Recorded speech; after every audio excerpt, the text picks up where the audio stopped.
جانتے ہیں کہ آج کس طرح کفر اسلام پہ یلغار کر رہا ہے اور آپس میں مسلمانوں کو لڑانے کی کوشش کر رہا ہے، اور ہم تمام اپنی حکومت کے ذریعے تمام اسلامی ممالک کے سربراہوں کو یہ پیغام پہنچانا چاہتے ہیں کہ یہ وقت ہے اتفاق اور اتحاد کا۔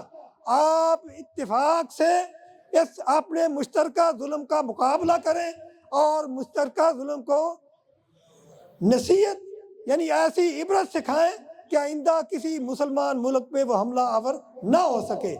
یہاں معاملہ جو ہے وہ آج ایمانی حرارت کا ہے، اور اللہ تعالیٰ فرماتے ہیں ان اللہ یحب الذین یقاتلون فی سبیلہ صفا کانہم بنیان مرصوص۔ اگر ہم بنیان مرصوص بن گئے تو یہ کفر ہمارا کچھ نہیں بگاڑ سکے گا۔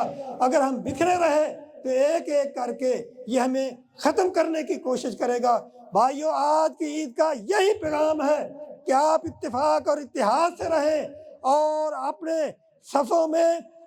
صفوں میں اتحاد پیدا کریں، نفرتیں ختم کریں، اور اپنے ملک کے لیے خیر خواہی اور اپنی ملک کے لیے دعا کریں۔ اللہ تعالیٰ ہمارے ملک کی حفاظت فرمائے، اور ان فورسز کے لیے بھی آپ دعا کریں جو ملک کی سرحدوں پہ ملک کی حفاظت کرنے کے لیے اور ہماری حفاظت کرنے پہ مامور ہیں۔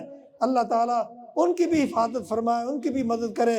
اور آج ہم یہاں اکٹھے ہیں، اس بات کا عہد کریں کہ اے اللہ، جس طرح ہم نے رمضان مبارک کا مہینہ بڑے آرام سے، بڑے اتفاق اور اتحاد سے گزارا ہے، تیری عبادات کرتے رہے ہیں، یا اللہ آئندہ بھی تو ہمیں اسی طرح توفیق عطا فرما کہ ہم اسی طرح تیری عبادات کریں۔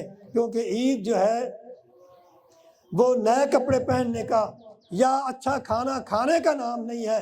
عید، حضرت علی رضی اللہ تعالیٰ عنہ فرمایا کرتے تھے، ہمارا ہر دن عید ہے جس دن ہم اللہ کی نافرمانی نہ کریں۔ اللہ تعالیٰ سے دعا ہے اللہ تعالیٰ ہمیں عمل کرنے کی توفیق عطا فرمائے۔ اور میں آخر میں پارک کی انتظامیہ کا بھی شکریہ ادا کرتا ہوں کہ موسم کی خرابی کے باوجود انہوں نے بہت تعاون کیا اور آج ہم سنت کے مطابق کھلے میدان میں عید نماز ادا کر سکے۔ اللہ تعالیٰ ہمارا حامی و ناصر ہو۔ تقبل اللہ منی و منکم۔ اللہ تعالیٰ ہم سب کی طرف سے، میری طرف سے سب کو عید مبارک ہو۔